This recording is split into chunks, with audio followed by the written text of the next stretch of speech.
여러분 그 비 오는 날 시골 마당에 그 닭들이 모습을 본 적이 있으십니까? 저는 뭐 그런 경험을 많이는 안 했지만 뭐 TV로 이렇게 간접적으로 다큐멘터리로 볼 때가 있는데요. 닭이 비가 오기 시작하면 빗방울이 떨어지면 어미닭이 이렇게 날개를 탁 펴면 병아리들이 그 안에 들어가서 이렇게 숨는 모습을 이렇게 볼 수가 있었습니다. 그 비가 올 때 어미닭은 날개를 펴고 있고 그 새끼 병아리들이 그 안으로 들어오지요. 그 안은 비가 오지 않고 그 따뜻하고 안전한 곳이지요. 또 어미의 그 심장 소리가 들리는 그 품입니다. 비가 그칠 때까지 병아리들이 거기에 머물지요.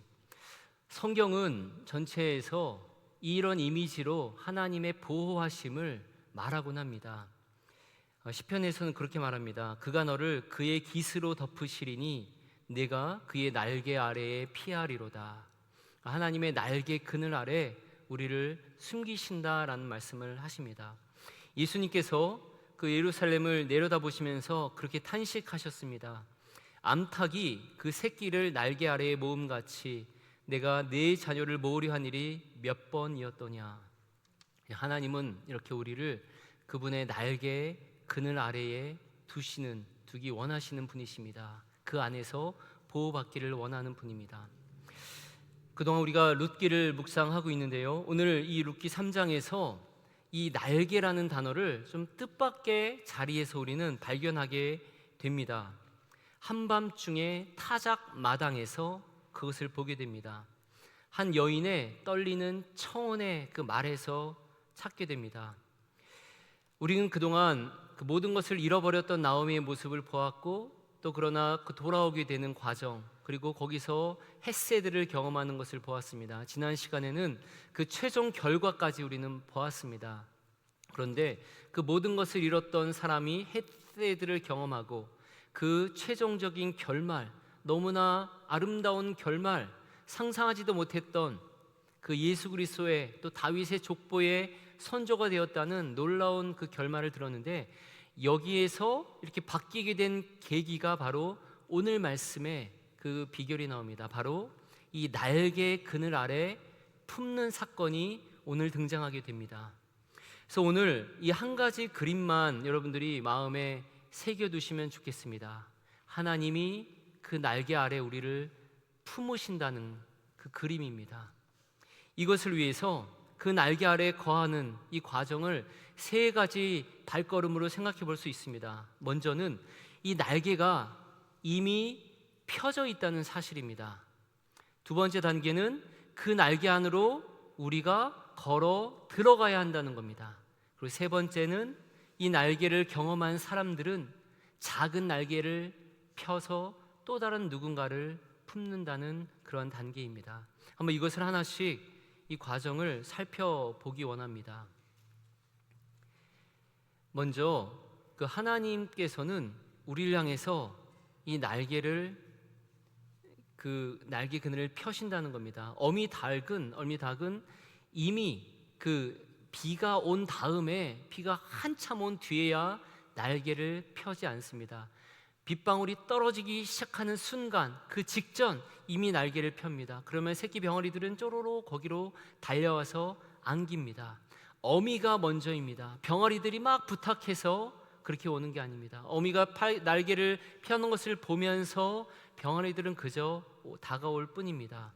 오늘 본문에서 1절 말씀을 보면 나오미가 룻에게 그렇게 말하는 장면을 봅니다. 내가 너를 위하여 안식한 곳을 구하여 너를 복되게 해야 되지 않겠느냐 라고 말합니다. 내 딸아, 내가 너를 위해 안식할 곳을 구하기 원한다 말합니다. 여기서 그 고대의 이 안식하다라는 말은 보통 그 가정을 이룬다는 것을 그렇게 의미했습니다. 내가 너를 위해 쉴 곳을 쉴 곳, 발 붙일 곳, 울타리가 되어줄 그 집, 그 당시에 과부와 나그네에게 그런 안식인 곳 가정을 말했죠. 근데 여기 보십시오. 누가 먼저 여기서 룻이 부탁하고 있습니까? 그게 아니죠. 나오미가, 그 시어머니가 그 며느리를 보면서 말하고 있습니다. 며느리를 언제까지나 그렇게 남의 밭에 이삭 죽기나 하게 둘 수 없어서 시어머니가 먼저 나섭니다. 여기 보면 우리는 나오미의 그 변화된 모습을 한번 살펴볼 수 있습니다. 1장 끝에서 나오미가 고국으로 돌아올 때 어떻게 했습니까? 고국으로 돌아오면서 사람들에게 말합니다. 나를 나오미라고 하지 마십시오. 마라라고 하십시오. 왜냐? 내가 모든 것을 갖고 나갔지만 하나님께서 나를 빈손으로 돌아오게 하셨기 때문입니다 라고 말하며 나를 마라, 고통, 쓴 아픔이라고 말하라고 이야기했습니다. 그렇지만 지금 그 여인이, 자기 서름에 갇혀있던 여인이 무엇을 하고 있습니까? 이제는 자기 한탄이 아니라 자기 며느리를 위해, 내 딸아, 널 위해 안식할 곳을 내가 찾아줘야겠다 라고 말합니다. 나오미는 그 룻의 사랑을 받았죠. 그 헤세드, 전적인 신뢰와 의존, 그 사랑을 덧입었습니다. 그리고 고국으로 돌아와서 이제 그 룻이 이렇게 그 이장에서 그 여러 사랑을 받는, 헤세드를 받는 것을 경험했습니다. 헤세드를 경험한 사람은 그렇게 바뀌게 됩니다. 참 헤세드, 정말 무조건적인 사랑을 받은 사람은 이제 그 사랑을 나눌 수 있게 되는 것이죠. 이 나오미의 마음에 우리는 그 마음을 통해서 무엇보다 하나님의 마음을 보게 됩니다. 우리에게 안식을 주시고자 하는 하나님의 마음입니다. 성경은 처음부터 끝까지 그 참된 안식을 주시려는 하나님의 모습을 그리고 있습니다. 에덴 동산, 사람들에게 그 모든 것을 하나님께서는 주셨지요. 그러나 사람이 죄로 인해 그것을 떠났을 때 하나님은 그들에게 새로운 젖과 꿀이 흐르는 땅을 약속하십니다. 고통, 노예의 고통을 당하고 있는 그들에게 그 안식의 땅을 허락하십니다. 그리고 수많은 역사 가운데 하나님께서는 그 안식의 근원인, 참된 안식인 자신의 아들을 주기까지 하셨습니다. 그래서 주님은 그렇게 말씀하셨지요. 수고하고 무거운 짐진 자들아, 다 내게로 오라. 내가 너희를 쉬게 하리라. 이것은 성경 전체에서 나타나는 하나님의 마음입니다. 그리고 우리 주님의 마음이십니다. 내 안에 와서 쉬어라. 하나님의 날개는 이미 펼쳐져 있습니다. 여러분, 그것을 기억하시기 바랍니다. 그 하나님의 은혜의 날개는 우리가 요청할 때만 열어주시는 것이 아닙니다. 우리가 간절히 구하고 빌어야만 하나님이 주시는 것이 아닙니다. 우리가 고개를 이미 들기도 전에 하나님께서는 그 날개를 펴십니다. 우리 가운데 많은 분들, 여러분들은 또 이민자의 생활을 하면서 어려움을 겪으셨지요. 거기서 참 안식을 이 땅에서 어디서 발견할 수 있었습니까? 그것을 찾기 위해 우리는 노력합니다. 나는 고생스럽지만 내 자녀들, 내 후손들만큼은 편하게 쉴 수 있는, 그들만이라도 그런 안식을 찾을 수 있도록 그것을 위해서 달려오지 않았습니까?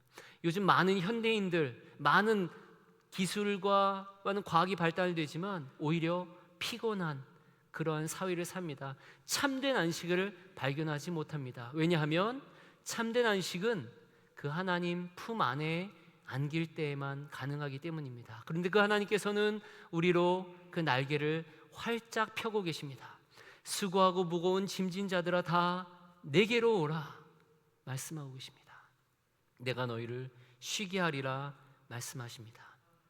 하나님은 이미 우리를 향해 날개를 활짝 펴고 계심을 기억하시기 바랍니다.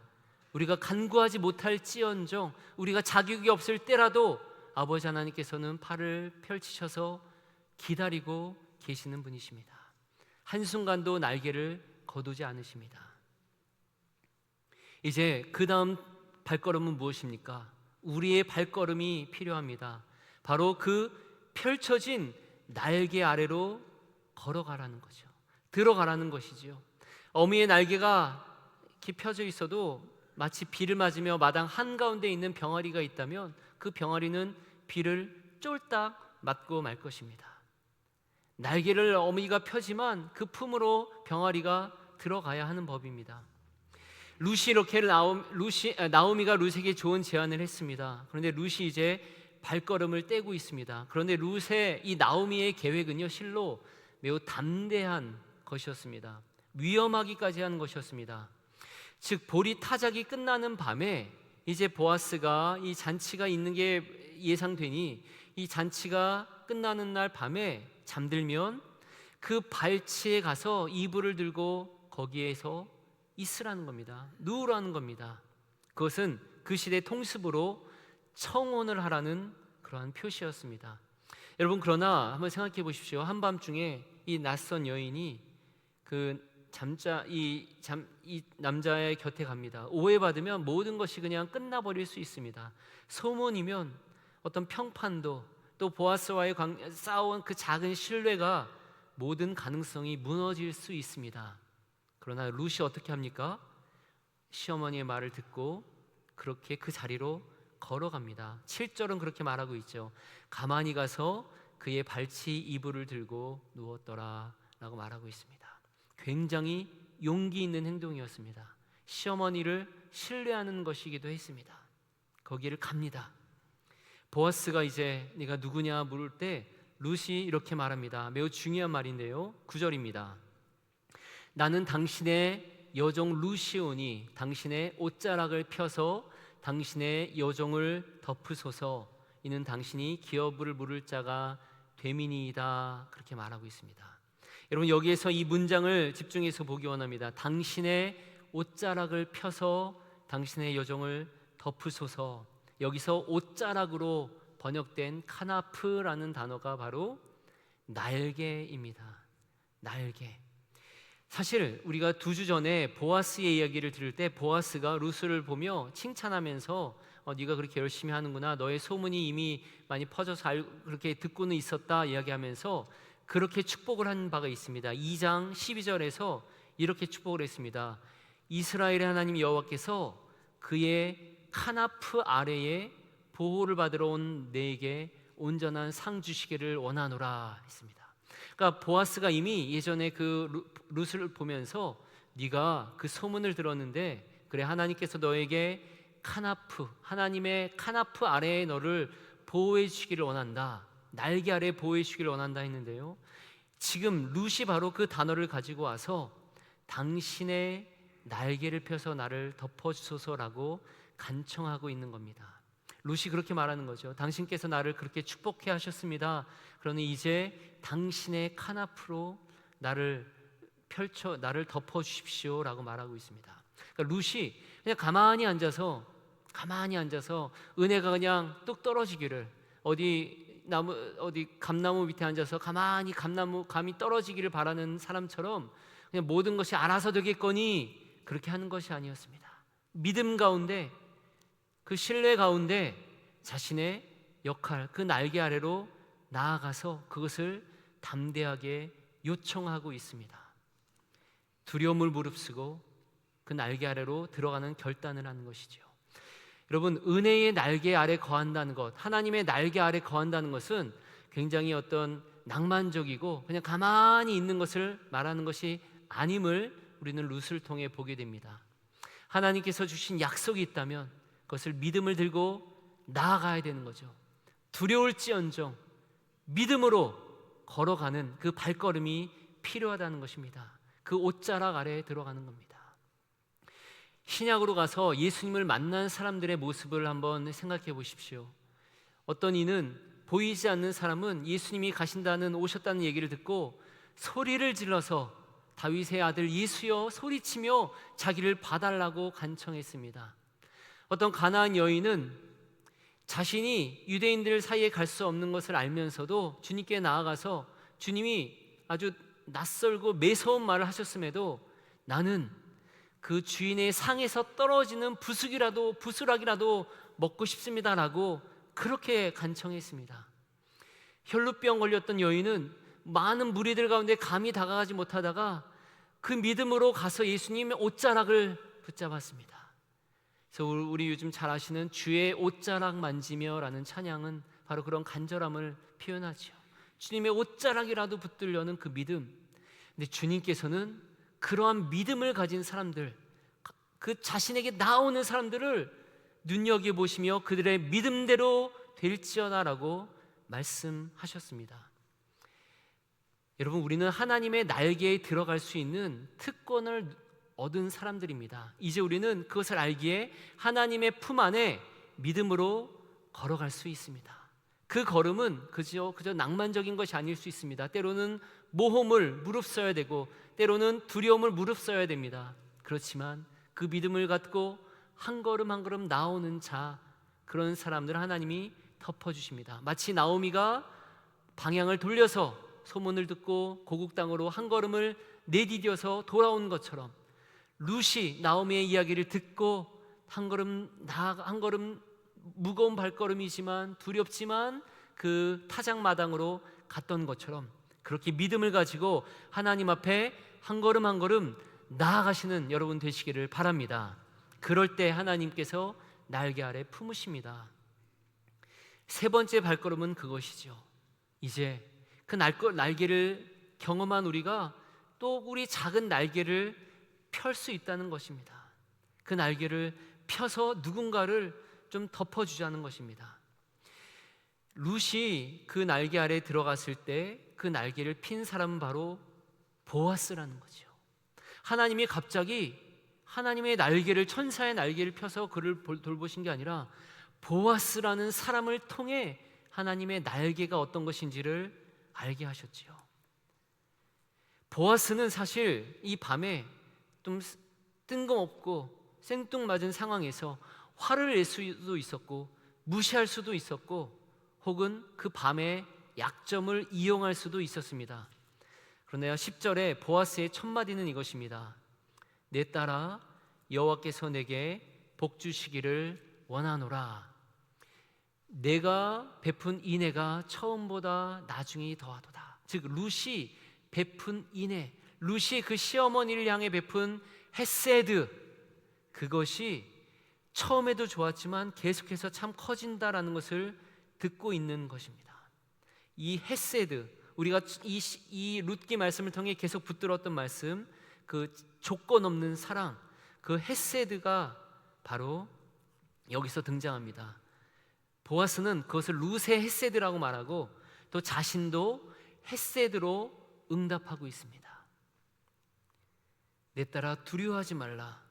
이제 내가 내 말대로 다 내게 행하리라 라고 말합니다. 여러분, 앞에서 룻이 당신이 기업물을 짜가 당신입니다 라고 바로 앞에서 말씀을 했는데요, 그 보아스에게 말을 했는데 그 기업물을 짜라는 그 제도가 그 당시 있었습니다. 바로 히브리어로는 고엘이라는 단어입니다.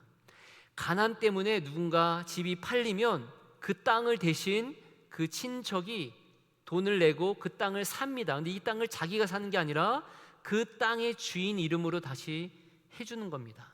또 그 집에 아기가 없을 때 그 집에 그것을 자기 이름을 주고 사는 게 아니라 아이를 낳고 바로 그 집에 그 아이로 이름을 그렇게 이어가는 그런 제도입니다. 자기 돈과 자기 이름을 걸어서 망해가는 친척을 살려내는 그러한 사람, 그런 제도를 고엘이라고 합니다. 보아스는 지금 그 책임을 자기가 떠안고 있습니다. 그리고 우리가 3장 뒷부분에 쭉 보시면 보아스는 아침이 되자마자 이 관계를 살펴보고 면밀히 살펴보고 어떤 일을 해야 되는지를 추진을 합니다. 말로만 하는 약속을 한 것이 아니라 행동으로 그것을 실천하는 헤세드의 사람, 그것이 바로 보아스였습니다. 여기서 우리는 다시 한번 점검할 수 있는 거죠. 보아스는 앞서 2장에서 하나님의 날개가 너를 덮어주기를 원한다라고 했습니다. 그리고 이제 하나님은 그것을 어떻게 이루셨습니까? 바로 그 기도를 한 보아스를 통해서 이뤄가고 있으십니다. 보아스가 누군가를 축복합니다. 하나님이 당신을 축복하기를 바랍니다. 하나님의 그 날개 가운데 당신을 품어주기를 원합니다 했는데 하나님께서 그 기도를 누구를 통해서 응답하셨습니까? 이 보아스를 통해서 그것을 이루어내셨다는 것이지요. 자기 자신이 응답을 그렇게 받습니다. 여러분, 우리가 그렇게 기도하지 않습니까? 하나님, 이 사람을 이렇게 해주십시오. 하나님, 이 사람을 돌보아 주십시오. 그러나 가장 아름다운 기도의 응답은 바로 기도를 한 사람을 통해서 하나님께서 실제 그 헤세드를 나타내 주실 때 그 기도는 정말 아름답게 응답됩니다. 그리고 그 과정에 쓰임받은 그 사람은 또한 하나님의 은혜를 덧입는 사람이 되는 것이지요. 그러니까 내 힘으로 하는 것이 아니라 내가 누군가를 위해서 섬기고 도왔을 때 그 사람이 하나님의 헤세드를 경험하게 되는 것이죠. 우리는 그 도구, 그 통로로서의 그 감격을 누릴 수 있게 됩니다. 여러분, 이 타작마당을 우리는 살펴봅니다. 우리는 룻과 똑같았습니다. 가진 것이 없는 손으로 이 땅에 이주자로, 이민자로 왔습니다. 그리고 지금까지 여러분 멋지게 살아오셨습니다. 많은 어려움이 있으셨지만 지금 이 모습으로 아름다운 삶을 살아내셨고, 그리고 아름다운 공동체를 이루어 내셨습니다. 그렇지만 우리가 기억해야 될 사실은 우리가 아무것도 없던 빈손에서 지금까지 올 때까지 얼마나 많은 헤세드를 경험했습니까? 얼마나 많은 헤세드의 사람이 우리 곁에 있었습니까? 우리는 하나님의 헤세드를 바로 그런 사람들을 통해서, 그런 분들을 통해서 경험하지 않았습니까? 그러니 이제는 우리 역시 바로 헤세드의 사람이 되어야 하겠습니다. 하나님의 사랑의 도구, 하나님의 사랑의 통로가 그렇게 될 수 있어야겠습니다. 우리는 아직 여전히 부족하고, 또 우리가 나이도 많이 들어서 힘이 빠지신 분들을 그렇게 낙담하는 분들도 있지 않으십니까? 하지만 그래도 우리가 가진 작은 날개 하나 있지 않습니까? 그 날개로 누군가를 덮어줄 때, 우리의 작은 날개지만 그 날개는 바로 이 거대한 하나님의 날개가 되는 줄 믿습니다. 정리해봅니다. 타작마당이 끝나고 이제 아침 새벽이 다 됐습니다. 룻이 보아스에게서 이제 받은 보리를 안고 나오미에게 돌아갔습니다. 나오미가 그 며느리에게 건넨 마지막 말이 매우 의미심장합니다. 18절 말씀인데요, 시어머니가 이르되 내 딸아, 이 사건이 어떻게 될지 알기까지 앉아 있어라. 그 사람이 오늘 이 일을 성취하기 전에는 쉬지 아니하리라 이야기를 합니다. 나오미는 어떻게 될지 알지 못했지요. 하지만 룻이 하는 얘기를 듣고선 말합니다. 이제 앉아 있어라. 이 일이 어떻게 될 때까지 앉아 있어라. 이제 너의 역할은 다 했다. 그 사람은 틀림없이 이것을 성취할 때까지 쉬지 않을 것이다 라고 이야기를 하고 있습니다. 여러분, 어쩌면 이 말은 정말 우리 하나님을 신뢰하는 마음, 그리고 하나님의 모습을 드러내지 않습니까? 우리가 작은 발걸음을 했을 때 이제 실제로 그 일을 성취하시는 분은 여호와 하나님이신 줄 믿습니다. 하나님은 그 일을 성취하실 때까지 쉬지 않으십니다. 우리가 보지 못할지언정 하나님은 그 일을 시행하고 계십니다. 제가 예전에 말씀드린 바 있었는데요, 이 이야기에는 세 가지 층이 있는데요, 스토리라는 게 있고, 플롯이라는 게 있고, 내러티브라는 게 있습니다. 스토리는 눈에 보이는 어떤 사건입니다. 나오미의 남편이 죽고 두 아들들이 죽습니다. 그런데 플롯이라는 것은 이것의 이유, 원인과 결과를 따지는 겁니다. 그렇기 때문에 나오미가 남편을 잃고 아들을 잃었기 때문에 희망을 잃어버렸고 그는 고국으로 돌아왔습니다. 그것이 플롯입니다.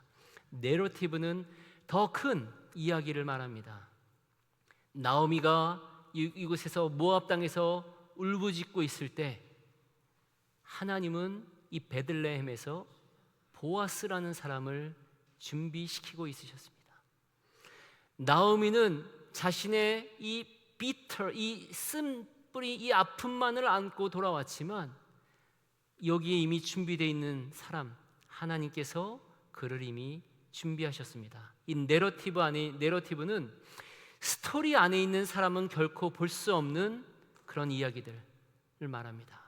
무대 밖에서 준비되고 있는 이야기. 여러분, 우리는 하나님의 거대한 내러티브 안에 있는 줄 믿습니다. 하나님의 날개는 그렇게 큰 것입니다. 우리는 우리가 겪는 사건만을 보고 있지만 그 모든 스토리 가운데 그러나 하나님의 내러티브가 거기에 이어져 가고 있습니다. 하나님께서 쉬지 않고 일하고 계십니다. 하나님께서는 오늘도 저와 여러분을 통해서 일하고 계신 줄 믿습니다.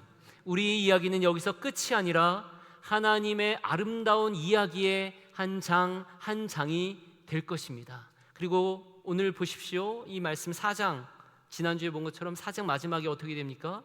나오미가 아는 그 아기는 바로 이세를 낳고 다윗을 낳습니다.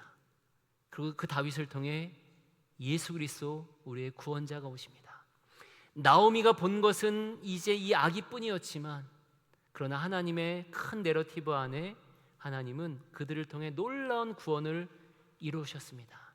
하나님은 이 룻을 통해, 나오미를 통해 이 일을 행하셨습니다.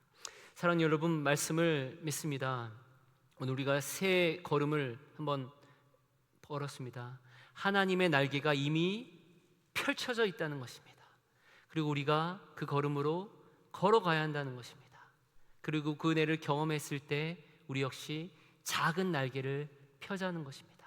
그럴 때 그런 우리를 통해서 또 하나님은 그 하나님의 아름다운 내러티브를 완성해 가십니다. 여러분, 비를 맞으며 마당을 떠돌고 있는 병아리처럼 그렇게 되지 마십시오. 비를 맞으며 어머니의 날개 품에 들어가지 않고 비를 쫄딱 맞고 있는 병아리가 되지 마십시오. 우리가 아무것도 없어도 좋습니다. 빈손이어도 좋습니다. 그 날개 아래로 걸어가십시오.